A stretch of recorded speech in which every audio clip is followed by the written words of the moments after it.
Jika iman dan agama kita hanya spiritualitas yang sulit dipahami, kita tidak akan setia pada misi Kristus dan pesan keselamatan dan harapannya, terutama bagi yang putus asa. Janganlah kita lupa, Kristus memanggil kita semua untuk melanjutkan misi penginjilannya. Amin. Tuhan memberkati kita semua.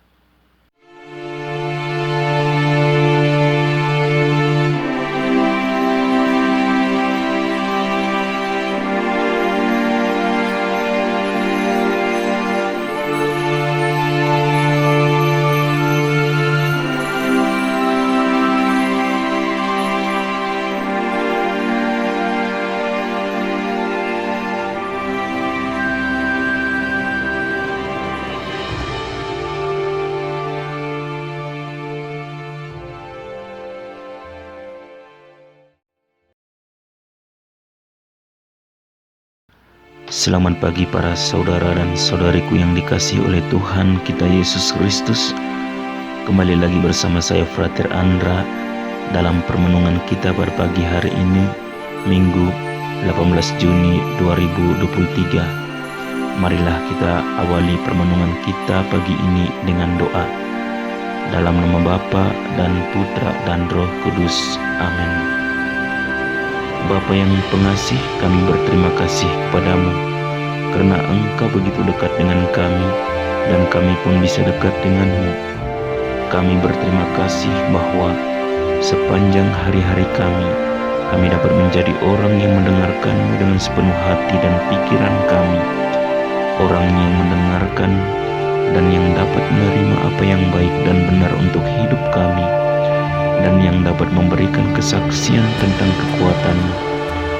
Lindungilah kami dalam segala hal, selidikilah hati kami, dan pertimbangkan situasi kami masing-masing, di mana masih banyak ketidaksempurnaan dan kebingungan dalam diri kami. Kemuliaan-Mu akan bersinar dalam hidup kami, dan kami akan memberikan pujian dan terima kasih untuk selama-lamanya. Amin. Dalam nama Bapa dan Putra dan Roh Kudus. Amin. Bacaan diambil dari Injil Matius bab 9 ayat 36 sampai bab 10 ayat 8. Melihat orang banyak itu, tergeraklah hati Yesus oleh belas kasihan kepada mereka, karena mereka lelah dan terlantar seperti domba yang tidak bergembala. Maka katanya kepada murid-muridnya, tuaian memang banyak, tetapi pekerja sedikit. Karena itu mintalah kepada Tuhan yang empunya tuaian, supaya ia mengirimkan pekerja-pekerja untuk tuaian itu.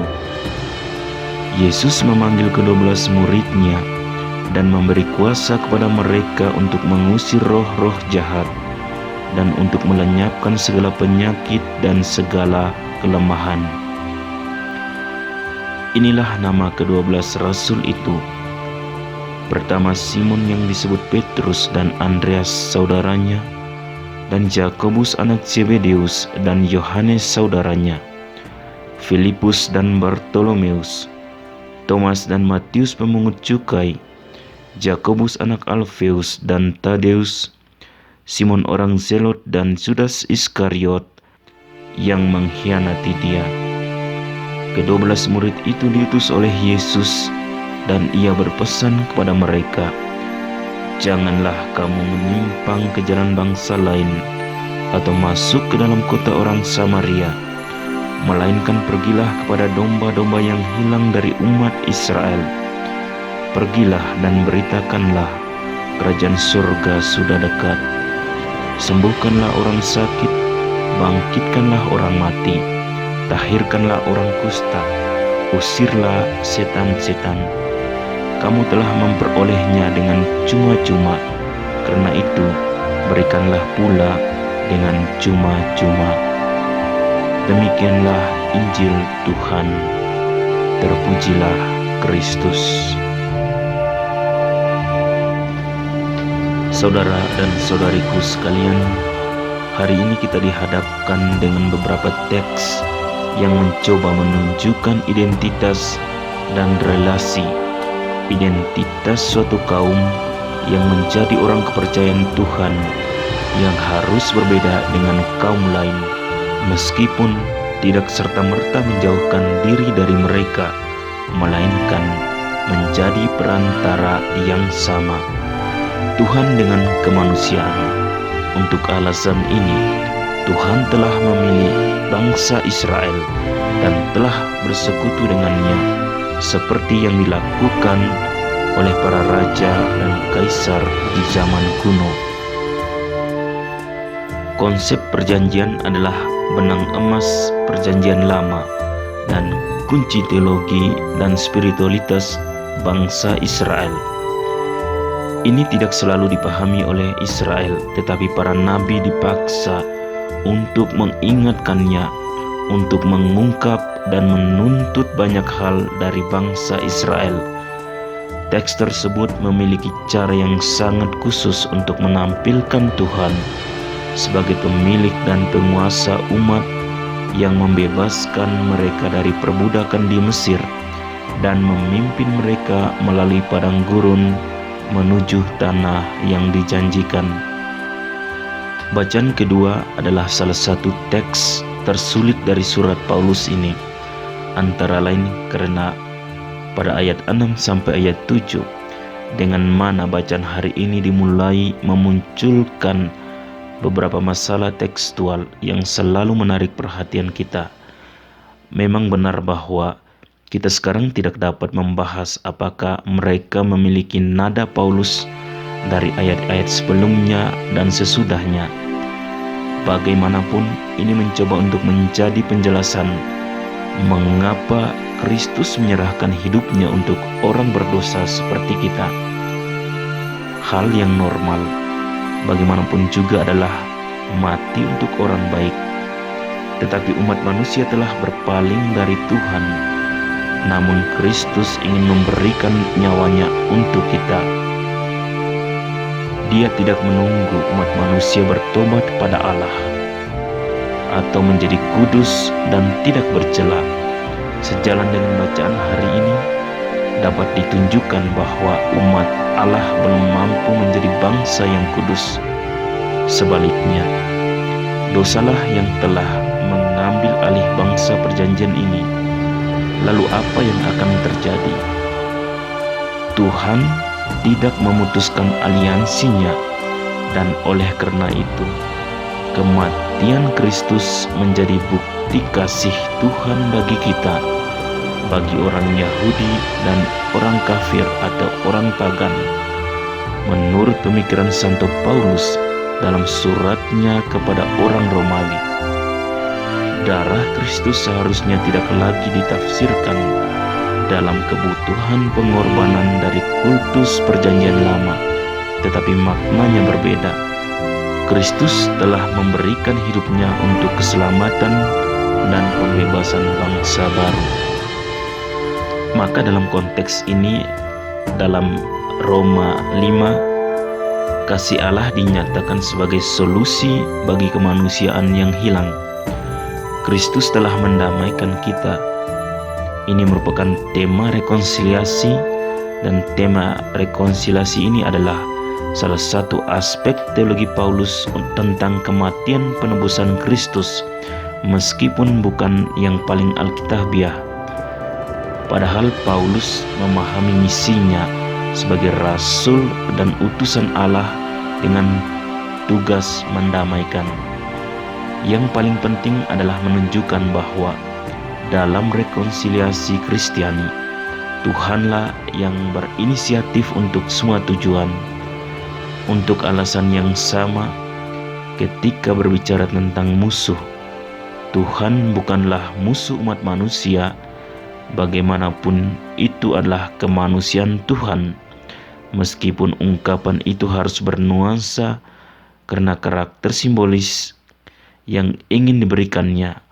Jika kita berbicara tentang musuh, maka berarti rekonsiliasi membawa perdamaian, keadilan, persaudaraan, dan persekutuan. Injil hari ini memberi kita kesaksian tentang pemilihan 12 rasul dan misi mereka. Dalam perspektif orang baru dari aliansi, kita harus mencatat perbedaan dengan teologi bacaan pertama, di mana kekuatan persekutuan diputuskan dalam identitas umat imam dan dipisahkan dari dunia oleh kekudusan. Yesus dari Nazaret, Putra Allah, telah datang untuk memberikan wajah baru yang lebih manusiawi kepada orang-orang ini. Bukan lagi teologi kesucian yang berlaku, tetapi identitas orang-orang sederhana, orang-orang yang hilang, orang-orang yang lemah, tanpa gembala, tanpa kekudusan yang nyata. Untuk ini, 12 dilembagakan, yang misinya bukan untuk memisahkannya dari orang lain, tetapi untuk menyembuhkan lukanya, kesengsaraannya, dan memenuhi kebutuhannya yang paling mendesak. Dalam teks Injil kita juga menemukan 2 bagian penting. Pertama, urgensi misi, karena Yesus yang bersimpati kepada orang banyak mengungkapkan keprihatinan misionernya dengan 2 gambaran tentang penerima misi. Mereka adalah domba tanpa gembala dan panenan yang meminta pemanen.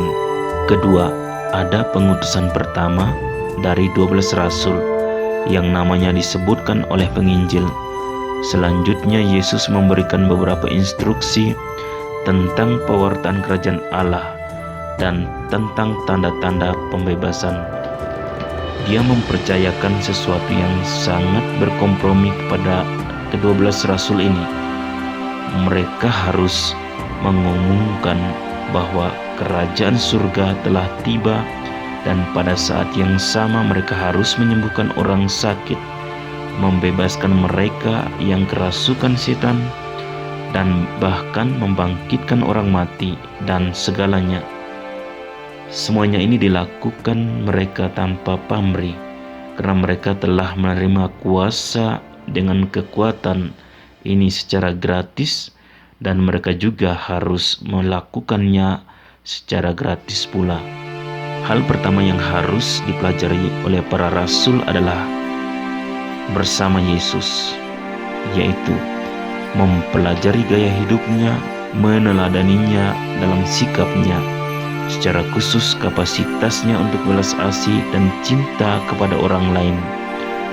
Dengan 2 perbandingan diambil dari kehidupan desa, yaitu domba tanpa gembala dan panen ladang yang luas yang membutuhkan penuai untuk memanennya. Ungkapan-ungkapan yang digunakan Yesus untuk menunjukkan keadaan sebenarnya atau realitas sosial yang terjadi saat itu, dan kebutuhan murid-muridnya untuk melaksanakan tugas itu. Saudara dan saudariku yang dikasihi oleh Tuhan kita Yesus Kristus, kita semua terlibat dalam penginjilan. Beberapa bertanggung jawab atas komunitas dari pelayanan tertabis mereka, dan yang lain dari kondisi mereka sendiri sebagai orang Kristen. Misi penginjilan komunitas gerejawi adalah warisan dan kewajiban semua orang Kristiani yang mengambil bagian dalam baptisan dan sakramen-sakramen dalam misi kenabian Kristus, serta dalam fungsi imamat dan pastoralnya. Jika iman dan agama kita hanya spiritualitas yang sulit dipahami, kita tidak akan setia pada misi Kristus dan pesan keselamatan dan harapannya, terutama bagi yang putus asa. Janganlah kita lupa, Kristus memanggil kita semua untuk melanjutkan misi penginjilannya. Amin. Tuhan memberkati kita semua. Marilah berdoa. Bapa yang kudus, Yesus telah bersabda kepada kami, "Tuaian memang banyak, tetapi pekerja sedikit. Karena itu mintalah kepada Tuhan yang empunya tuaian, supaya Ia mengirimkan pekerja-pekerja untuk tuaian itu. Oleh karena itu, kami berdoa kepadamu dengan keyakinan sesuai dengan harapan hatinya. Bantulah semua orang Kristiani agar dengan serius bertanggung jawab sebagai warga kerajaan Allah dan sebagai batu penjuru yang hidup bagi gereja. Pilihlah dari antara umatmu pekerja-pekerja kerasulan, imam, diakon, biarawan-biarawati, dan rasul-rasul awam, sehingga kabar sukacita dimaklumkan kepada semua bangsa dan belas kasih-Mu diketahui oleh semua saudara dan saudari kami. Amin. Maria Ratu para Rasul, doakanlah kami. Para Rasul Kudus, doakanlah kami. Santo Fransiskus dari Asisi, doakanlah kami. Padre Eusebio Menard y Señor Hector Duran, jadilah perantara bagi kami. Amin. Dalam nama Bapa dan Putra dan Roh Kudus. Amin.